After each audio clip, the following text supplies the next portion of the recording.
not HP, that's HBL engines, which saw a sharp correction. Prime Focus, MRPL, FedFina, Dredging, etc. are some of the others.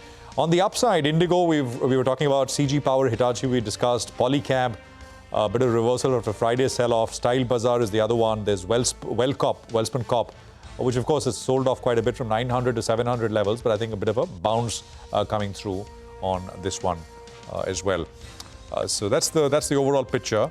By close, about 140 odd points down, 25,560 is where we finally ended. The low was just under 25,500, so not a 100-point bounce from the lows by close, but I mean some 40, 50 odd points off the low is where the Nifty finally closed at. It's a wrap on this edition of Closing Bell. From all of us here, goodbye. Thanks for watching. Markets Forward will pick up on all the action. Ambrish, of course, will weigh in as well. Stay tuned.